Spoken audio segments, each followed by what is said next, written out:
ورنہ اصل مراد حاضری تو اس پاک در کی ہے۔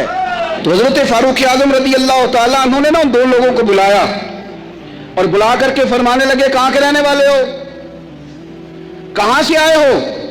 نے کہا جی ہم طائف کے رہنے والے ہیں۔ فرمایا تمہیں پتہ نہیں یہ نبی پاک کا روزہ ہے، حضور کی مسجد ہے، یہاں آواز اونچی نہیں کرتے، تمہیں خبر نہیں؟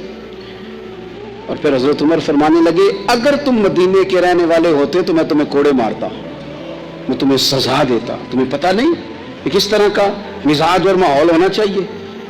تو حضرت فاروق اعظم رضی اللہ تعالیٰ عنہ کی جو خدمات ہیں، آپ تو بازاروں میں جب جاتے تھے نا تو فرماتے تھے ہمارے بازار میں صرف وہ بندہ آ کے کام کرے جو دین کا علم جانتا ہے، جسے تجارت کے اصول پتہ ہیں وہ آئے، دوسرے کو بیٹھنے نہیں دیتے تھے۔ اپنے مزاج کے لحاظ سے، اپنی طبیعت کے لحاظ سے مخلوق کے لیے دلوں میں نرمی رکھتے تھے، مزاج میں نرمی۔ ایک بات آپ نے کئی دفعہ سنی ہوگی، میرا بڑا دل کرتا ہے پھر سے اس کو دہراؤں، میں نے اسے سینکڑوں بار پڑھا ہے۔ جب طبیعت پوری بے چین ہوتی ہے اور اپنی ذمہ داریوں کا احساس کرنے کو دل کرتا ہے نا تو پھر خیال آتا ہے کہ ہم بھی پڑھیں ذرا ان چیزوں کو، بار بار پڑھتا ہوں تاکہ احساس ذمہ داری پیدا ہو۔ آپ کے غلام اسلم فرماتے ہیں رات کو میں اور جناب عمر نکلے تھے تو ایک مکان میں ہم نے دیکھا کہ ایک عورت نے نا اس کے بچے بار بار شور کر رہے ہیں اور وہ کچھ پکا رہی ہے، آواز آ رہی ہے۔ تو حضرت عمر نے دروازے پہ دستک دی، کون ہے دروازے پہ؟ کہا میں ایک غلام ہوں۔ حضرت عمر کہتے ہیں غلام ہوں، بہن کیا مسئلہ ہے، بچے کیوں رو رہے ہیں؟ تو بی بی کہنے لگی تمہیں کیوں بتاؤں، جاؤ نا اپنا کام کرو۔ حضرت عمر نے اصرار کیا تو تلخ لہجے میں، جس سے غصہ نہیں کر جاتے حکمران، councillor, chairman, M P M N A ناراض نہیں ہو جاتے، اس تلخ لہجے میں بی بی کہنے لگی دعا کرو اللہ میرے اور عمر کے درمیان قیامت میں فیصلہ کرے۔ کیسا حکمران ہے کہ اس کی حکومت میں میرے بچے بھوکے سوتے ہیں، یہ میں نے پانی میں روڑے ڈال کے چڑھائے ہیں، لیکن یہ پیٹ کی بھوک یہ بڑی ڈاڈی ہوتی ہے، یہ نیند بھی نہیں آنے دیتی۔ خیال تھا رو دو کے سو جائیں گے پر سو بھی نہیں رہے۔ حضرت فاروق اعظم دوڑے گئے، گھر سے سامان اناج غلہ کندھے پہ رکھا۔ خادم کہتے میں نے کہا کہ مجھے دے دے، فرمانے لگے چل تو وعدہ کرنا قیامت میں بھی میرے بوجھ اٹھائے گا۔ کہ حضور نہیں، وہ تو میرے بس کی بات نہیں۔ فرمایا پھر مجھے کرنے دے۔ دوڑے آئے، اس خاتون کے دروازے پر لا کے وہ چیزیں رکھی، کہا بہن اگر تو پردہ کر لے تو یہ غلام نہ آج کھانا پکا دے تیرے بچوں۔ پھر وہ گھی چڑھا کے چینی ڈال کے کچھ سامان پکتا تھا وہ کھانا پکایا۔ غلام کہتے ہیں جب پھونکے مارتے تھے تو داڑھی سے دھواں نکلتا تھا، آگ جلاتے تھے دھواں نکلتا، پھر کھانا پکایا، پھر ان بچوں کو کھلایا۔ پھر حضرت عمر فاروق رضی اللہ تعالیٰ عنہ نے تھوڑے پیچھے بیٹھ گئے تو بچوں کے ساتھ اس طرح کی باتیں کرنے لگے کہ وہ ہنس پڑے۔ جناب اسلم کہتے بچے اس بیوہ کے ہنستے تھے، بچے ہنستے تھے اور عمر روتے تھے۔ جب وہ ہنستے تھے تو فاروق روتے تھے۔ پھر وہ بچے آہستہ آہستہ لیٹنے لگے اور جب وہ سونے کی طرف بڑھنے لگے تو حضرت عمر کہنے لگے بہن میں جاؤں؟ کہنے لگی رب تیرا بھلا کرے، میرا کلیجہ پھٹ جاتا اگر میرے بچوں کو آج شام بھی روٹی نہ ملتی۔ تو سیدنا فاروق اعظم رضی اللہ تعالیٰ عنہ کہنے لگے پھر تو میرے لیے دعا کرے گی؟ کہنے لگی میں دعا کرتی ہوں اللہ عمر کی جگہ تیرے جیسا کوئی نیک آدمی بٹھا دے۔ تو حضرت عمر کہنے لگے ایک چھوٹی سی گزارش بھی مان لو گی؟ کہا کیا؟ فرمانے لگے کوئی یہ میری خدمت اگر پسند آئی ہے تو عمر کو معاف نہیں کر دیتی؟ غلطی ہو گئی، اسے پتہ نہیں تھا۔ اپنے منہ سے کہنے لگے سیانا بھی نہیں، باشعور بھی نہیں، اسے چاہیے تھا خلافت کی ذمہ داریاں نہ لیتا۔ لیکن حضرت صدیق نے کہا تو وہ مان گیا، لیکن بہن میں اسے جانتا ہوں، بزدل بڑا ہے، کمزور بڑا ہے، ضعیف بڑا ہے، اگر تو قیامت میں اس کی شکایت لگائے گی تو بڑا کمزور پڑ جائے گا، اس کے لیے مشکل ہو جائے گا۔ تو کہنے لگی اچھا اگر تو اتنی سفارش کرتا ہے تو جا، میں نے عمر کو معاف کیا۔ حضرت فاروق اعظم نے چہرے سے کپڑا ہٹایا تو بی بی کہنے لگی اوہو آپ عمر ہیں؟ تو آپ فرمانے لگے میں جو بھی ہوں تو وعدہ کر چکی ہے کہ تو نے عمر کو معاف کیا۔ پھر باہر نکلے اور اپنے خادم جناب اسلم سے کہنے لگے 2 بندے اور بلا اور انہیں گواہ بنا کہ میں نے اس غریب کے روتے بچے ہنسائے ہیں، تو جا کے ان کو بتا میں نے وہ ہنسائے ہیں، اس کے بھوکے بچوں کو میں نے روٹی کھلائی ہے، اور تو گواہ ہو جا۔ اس بی بی نے خود کہا ہے بغیر جبر کے، میری گزارش پہ کہا ہے کہ میں نے عمر کو معاف کی۔ کیوں نہ ہم بھی اپنی اپنی ذمہ داریوں کا احساس کر لیں، کیوں نہ ہم بھی جہاں جہاں ہماری ڈیوٹی ہے ہم بھی وہاں غور کر لیں، کہیں ایسا تو نہیں کہ ہم بھی کمزور پڑ گئے ہیں، ذمہ داری تو لے لی ہے پر اب ہم ادا نہیں کر پا رہے۔ ایک صحابی تھے حضرت جناب سیدنا خفاف بن ایما غفاری رضی اللہ تعالیٰ، انہوں نے بڑا کردار ادا کیا تھا میدان احد میں، انہوں نے اور ان کے صاحبزادے نے۔ تو ان کی بیٹی ایک دن حضرت عمر کے پاس آئی، اب وہ بیٹی بیاہ کے جا چکی تھی، اس کی شادی ہو گئی تھی۔ حضرت خفاف بن ایما رضی اللہ تعالیٰ عنہ کی صاحبزادی اپنے سسرال چلی گئی تھی، وہاں اس کا خامد انتقال کر گیا۔ وہ خاتون واپس آ گئی، وہ حضرت عمر سے ملی، بیوہ عورت۔ اس بیوہ خاتون نے آ کے یہاں تو میرے بھائی وہ فوجی بیچارے جن کی بیویاں، جن کو ایک تقریب میں تو خوب ایوارڈ دینے کے لیے بلایا جاتا ہے، میں نے یتیمی کا وقت گزارا ہے، مجھے پتہ ہے کہ 2-4 مہینے لوگ آ کے کہتے ہیں کوئی حکم ہوا تو 10 آ جائے، پھر جب 1 سال گزر جاتا ہے تو پھر لوگ کہتے ہیں 4 پر آنے کام کیوں نہیں کر دے۔ تو ایسے تو نہیں نا کہ ابا ایسے ہی چلا گیا تھا، بڑا کچھ دے کے گیا ہے، کدھر ہے فلانی چیز؟ لوگوں کا نظریہ تھوڑے عرصے کے بعد اور ہو جاتا ہے۔ آپ نے بڑے بڑے شہداء کے گھروں میں ایوارڈ تو دیے، کیا کبھی آپ نے پلٹ کر دوبارہ غور کیا کہ ان کے بچے کہاں ہیں، ان کی بیوہ کس حال میں ہے؟ وہ زمانے کی تیز دھوپ اور تیز آندھی کا مقابلہ کیسے کر رہے ہیں؟ بغیر باپ کے جو انسان کو کھلے آسمان تلے وقت گزارنا پڑتا ہے وہ کتنا کو مشکل ہوتا ہے، وہ کس طرح ٹائم گزار رہے ہیں، یہ کبھی سوچا لوگوں نے؟ یہاں تو نرنگیے سیاست دوران تو دیکھیے منزل انہیں ملی ہے جو شریک سفر نہ تھے، جو نکلے ہی نہیں تھے وہ منزل تک پہنچ گئے، اور جنہوں نے جوانیاں گزار دی وہ رستے میں رہ گئے۔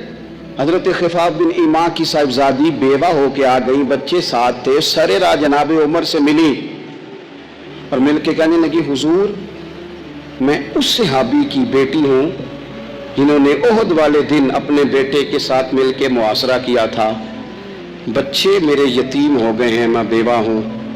حضرت فاروق اعظم رضی اللہ تعالیٰ عنہ نے فہرست نہیں مانگی، خرچے کی ڈیٹیل نہیں مانگی، تم آنا فلانے سے ملنا، پرسوں 9 بجے آ جانا دفتر، یہ کوئی بات نہیں کی۔ حضرت عمر غور سے کھڑے، اس بیٹی کی بات سنی، چھم چھم سیدنا فاروق کی آنکھوں سے آنسو گرے، دوڑ کے گھر گئے، ایک اونٹ نکالا، وہاں سے مال غنیمت کا مال کے بھر کے 2 بوریاں، اور بوریوں میں کیا تھا؟ چاندی بھی تھی، نقدی پیسے بھی تھے، کچھ ضرورت کا سامان بھی تھا، غلہ بھی تھا، 2 بوریاں بھر کے اونٹ پہ رکھ کے خود لگام اس بیٹی کے ہاتھ میں تھما کے کا پتر سامان بھی تیرا ہے، اونٹ بھی تیرا ہے، اور یہ نہ سمجھنا یہی کچھ تجھے دیا ہے، جب یہ ختم ہوگا تو رب تیرے لیے اور بندوبست فرمائے گا۔ کیا مانا؟ کہ ڈیوٹیاں لگا دی گئی ہیں، ہمیں پتہ ہے یہ سامان کب تک ختم ہو جائے گا، پیسے کب تک ختم ہو جائیں گے، تیرے لیے میں نے نئے حکم بھی جاری کر دیے ہیں۔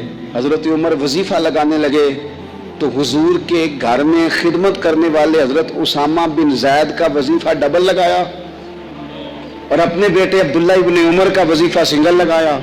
تو حضرت اسامہ بن زید کہنے لگے ابا جی میں نے تو ہجرت بھی کی، جہاد بھی کیا، اسامہ تو ان دنوں بچے تھے۔ تو حضرت سیدنا عمر فاروق جواب میں کہنے لگے پتر اسامہ کے والد زید نے بھی حضور کے گھر میں نوکری کی، اسامہ بھی نوکری کر رہا ہے۔ حضرت عمر کی شان کیا ہے زمانہ جانتا ہے، پر پھر بھی حضرت عمر فرمانے لگے تو نے اپنے باپ کے ساتھ ہجرت کی، فرمایا ان کی خدمت زیادہ ہے حضور کے گھر میں، لہذا ان کا وظیفہ بھی زیادہ لگایا جائے گا۔ چادریں آئی تھی مال غنیمت میں، ڈھیر ساری چادریں، ڈھیر ساری۔ حضرت عمر نے صحابہ کرام علیہم رضوان کی ازواج پر، صحابیات پر وہ چادریں تقسیم کر دی۔ ایک چادر بڑی خوبصورت نکلی اندر سے، تو سب کہنے لگے حضور یہ نا خاتون اول کے لیے سوٹ کرے گی، آپ کی اہلیہ کے لیے سوٹ کرے گی، کبھی آپ گھر لے جائیں نا، یہ سب سے بہتر ہے۔ تو یہ حضرت عمر کی بالغ نظری ہے، وہ کیا بندہ ہوا جس کی ہر جگہ نظر ہی نہ ہو۔ حضرت سیدنا عمر فاروق رضی اللہ تعالیٰ عنہ کہا جناب یہ چادر بڑی حسین ہے، آپ کے گھر والوں پہ جچے گی۔ تو حضرت عمر فرمانے لگے نہیں، ایک صحابیہ ہیں حضرت ام سلیت رضی اللہ تعالیٰ عنہ، انہیں بلاؤ، یہ چادر انہیں دوں گا۔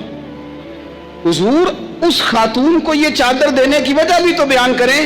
تو حضرت عمر فرمانے لگے جب احد میں ڈھیر سارے لوگ زخمی ہو گئے تھے اور بھگدڑ مچ گئی تھی اور حالات خراب ہو گئے تھے، تو فرمایا میں نے اپنی آنکھوں سے دیکھا کہ اس ایمرجنسی کی حالت میں بھی جناب ام سلیت مشکیزہ پکڑ پکڑ کے زخمیوں کو پانی پلا رہی تھی۔ اس خاتون کی خدمات ہیں امت کے لیے، اس نے ڈیوٹی کی ہے صحابہ کے لیے، لہذا اس عورت کا زیادہ حق بنتا ہے کہ اس کو یہ اعزاز دیا جائے۔ میرٹ کی بنیاد پر تقسیم ہوگی، رشتہ داری کی بنیاد پر، تعلق کی بنیاد پر نہیں ہوگی۔ اس کا حق زیادہ بنتا ہے، اس کا درجہ زیادہ بنتا ہے، خدمات زیادہ ہیں، اس نے اپنی ڈیوٹی زیادہ اچھے طریقے سے سر انجام دی ہے۔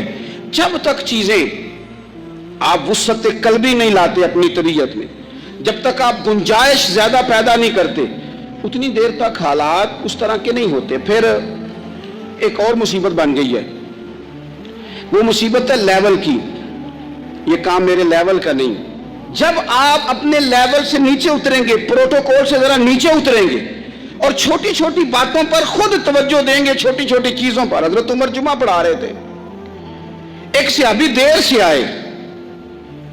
اب یہ نماز کا پوچھنا، جمعے کا پوچھنا، مطلب حکمران صاحب تو اوپر لیول کے ہیں، وہ تو پوچھیں گے کہ جناب میرے ساتھ تو آپ قومی سطح کا بندہ بٹھائیں، یہ والی باتیں۔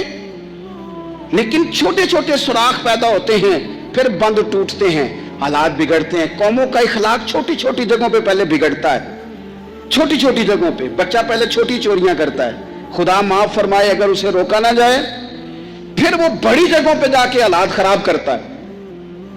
حضرت عمر فاروق ایک صحابی دیر سے جمعہ پڑھنے آئے تو حضرت عمر نے بعد میں بلا لیا، فرمایا تم اتنے سمجھدار آدمی ہو کہ اگر جمعے میں دیر سے آؤ گے تو باقی لوگوں کا کیا بنے گا؟ تو صحابی آگے سے کہنے لگے مجھے پتا تھا آپ نے پوچھنا ہے، اور میں تو کہیں کام میں مصروف تھا امیر المومنین، میں تو دوڑا آیا ہوں، میں تو غسل بھی نہیں کر سکا، وضو کر کے مسجد میں آ گیا ہوں جمعہ پڑھنے۔ تو عمر فاروق ان کی بات سن کے خوش ہوئے، فرمانے لگے رب تیرا بھلا کرے، اس طرح کرنا، آئندہ جمعہ پڑھنے آنا تو غسل کر کے آنا، میرے نبی پاک نے غسل کرنے کا ارشاد فرمایا جمعے والے دن، غسل کر کے آنا۔ لیکن سنو نا یار، ضرورت کس چیز کی ہوتی ہے؟ اللہ کے محبوب اللہ کی بارگاہ میں دعا کرتے ہیں، اے اللہ ایک وقت روٹی دینا، ایک وقت فاقہ دینا۔ اے اللہ جب تو روٹی دے تو میں تیرا شکر ادا کروں، جس دن تو کھانا دے، رزق دے، اور جس دن فاقہ ہو میں تیری بارگاہ میں التجا کروں۔ صرف میٹھا کھانا ہی سنت نہیں، فاقہ کرنا بھی سنت ہے۔ صرف مسواک سے دان صاف کرنا ہی سنت نہیں، دل صاف رکھنا بھی سنت ہے۔ اور میرے عزیز ہم نے کیا کیا؟ چند 4-5 چیزوں کو یاد کر لیا، اور جو ہمہ پہلو زندگی تھی ہمہ پہلو سمجھے ہی نہیں۔ رسول اللہ صلی اللہ تعالی علیہ وسلم نے نماز پڑھائی تو صحابہ فرماتے ہیں یہ منظر ہمارے لیے انوکھا تھا کہ جلدی سے حضور تشریف لے گئے، ہم نے کبھی دیکھا نہیں تھا۔ ہر معاملے میں بڑا اطمینان، تشریف رکھتے سرکار، لیکن جلدی آ چلے گئے۔ اور پھر اس پر کمال یہ کہ واپس بھی جلدی آ گئے۔ اور کریم اپنے غلاموں کے دلوں کی کیفیات کو سب سے بہتر جاننے والے ہیں۔ حضور جانتے تھے کہ ذہنوں پر سوال ابھر آیا ہے کہ محبوب اتنی جلدی گئے، اتنی جلدی آئے۔ کریم فرمانے لگے تم سوچتے ہو کہ میں کیوں جلدی گیا، میں کیوں جلدی آیا؟ فرمایا کچھ سونا آیا تھا، سارا بانٹ دیا، تھوڑا سا گھر میں پڑا رہ گیا تھا، نماز پڑھی ہے تو یاد آیا ہے، ذرا جلدی سے گیا ہوں، وہ بھی خیرات کر کے آیا جلدی سے۔ نبی کریم علیہ السلام نے گھر میں دولت کو تو جمع ہی نہیں ہونے دیا، تو جمع ہی نہیں ہوئی بھائی، وہ تو جلدی سے بانٹ دی۔ فاقہ سکھایا کیا حضور نے؟ موسم بھی بڑا خوبصورت ہے اور آپ اتنے زیادہ ذوق شوق سے بیٹھے ہیں، اور میں نوجوانوں کے چہروں پر اس قدر زیادہ تازگی دیکھ رہا ہوں، میرا بھی دل کرتا ہے ذرا بڑی بڑی باتیں کروں، ذرا بڑی باتیں کروں، میں دل کی بات کر دوں، کہو تو راز حیات کہہ دوں، حقیقت کائنات کہہ دوں، وہ بات کہہ دوں جو پتھروں کے دلوں کو بھی پاش پاش کر دے۔ سنو نا جوانوں، ہمیں چھوٹا کر دیا گیا، برادری کی، قبیلے کی، ملک کی اور چھوٹی چھوٹی چیزوں میں الجھا دیا گیا ہے۔ بازو تیرا توحید کی قوت سے کبھی ہے، اسلام تیرا دیس ہے، تو مصطفی ہے۔ بڑی بات سکھائی ہے نبی پاک نے اپنی اولاد کو، بڑا حوصلہ، بڑا ظرف، صرف ذات کے لیے نہیں سوچنا، ملت کے لیے سوچنا ہے، عقیدے کے لیے سوچنا ہے، نظریے کے لیے سوچنا ہے، دین کے لیے سوچنا ہے۔ عالمی سوچے نبی پاک نے اپنی اولاد کو دی۔ جوانوں، میرا رب نا بندے کے گمان کے قریب ہوتا ہے۔ حضور فرماتے ہیں تو جیسا گمان کرتا ہے مالک بھی تیرے ساتھ ویسا ہی معاملہ کرتا ہے۔ چھوڑ دے صرف اپنے لیے سوچنا، تو سب کے لیے سوچ، اللہ تجھے توفیق دے گا، سب کے ساتھ خیر کر دے گی۔ تو قومی سوچے پیدا کر، عالمی، ملی، دین کے لیے، جیتوں میں سمتوں میں بند نہ ہو، قید نہ ہو، بڑا حوصلہ، بڑا ظرف۔ یہ دیکھو رسول اللہ صلی اللہ تعالی علیہ وسلم اپنی اولاد کو کیا سبق دیتے ہیں۔ حضور ایک سفر سے واپس آئے، وجود مبارک پر آثار سفر ہے، تھکان ہے، کئی دنوں کا سفر ہے۔ سیدہ طیبہ طاہرہ مخدومہ کائنات، وہ علی کے گھر کی ہے، عزت علی سے سنتے ہیں، وہ نبی کے گھر کی ہے، عزت نبی سے سنتے ہیں، وہ جس نے معزز کیا گھرانے کو، حسین پال کے جس نے دیا زمانے کو۔ سیدہ رضی اللہ تعالی عنہا نے نبی کریم علیہ السلام کا وہ انداز دیکھا کہ حضور کئی دنوں کے بعد تشریف لائے، چہرے پر تھکن ہے، آثار ہے بظاہر۔ سیدہ پاک کی مقدس آنکھوں میں آنسو آ گئے۔ یا رسول اللہ صلی اللہ تعالی علیہ وسلم، آقا آپ دین کے لیے کتنی مشقت کرتے ہیں، کتنی محنت فرماتے ہیں۔ ہمارا یہ حال ہوتا ہے کہ ہمارے بچے ہمارا ایک دکھ بیان کرے تو ہم کہتے ہیں بیٹا تجھے تو ایک کا ہی پتہ ہے نا، میرے پاس تو کتاب ہے۔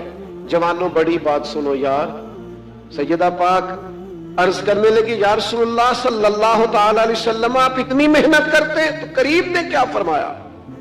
حضور نے سوچوں کا رخ ہی بدل دیا، زاویہ ہی بدل دیا بات کا۔ حضور فرمانے لگے، فاطمہ آپ کے والد کو اللہ نے بڑے مقاصد کے لیے دنیا میں مبعوث فرمایا ہے، بڑے مقاصد کے لیے مبعوث فرمایا ہے، ہم بڑے مقاصد کے لیے آئے ہیں۔ فرمایا کوئی گھر کچا نہ پکا، نہ کوئی جھونپڑی، کوئی جگہ ایسی نہیں بچے گی جہاں اللہ آپ کے دین کے آپ کے والد کے دین کو پہنچا نہیں دے گا۔ پیغام دین ہر جگہ پہنچے گا۔ حضور نے جو سوچیں عطا کی ہیں وہ بڑی عطا کی ہیں۔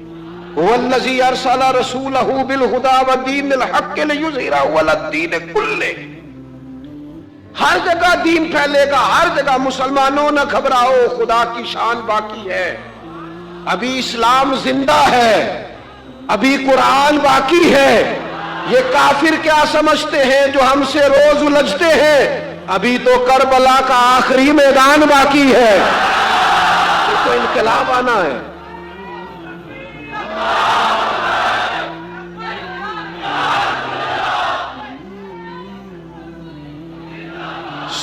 سنیں توجہ کریں میری بات پر۔ تو حضور نے عالمی سوچیں دی، فرمایا کوئی جگہ ہی نہیں بچے گی جہاں آپ کے والد کے دین کے پیغام کو اللہ پہنچا نہیں دے گا، تو بڑی سوچیں اپنے بچوں کو دے، محدود نہیں، صرف روزی روٹی کی نہیں، بڑی سوچیں۔ اور پھر نبی کریم علیہ السلام نے نا جد و جہد سکھائی ہے، کوشش کرنا سکھایا ہے۔ نوجوانوں ہم نے سہارے نہیں ڈھونڈنے، ہاں وہ میرا فلاں رشتہ دار امیر ہے تو اگر میرے ساتھ اس کا تعلق بن جائے تو بات بن جائے گی، نہ، اپنی دنیا آپ پیدا کر اگر زندوں میں ہے۔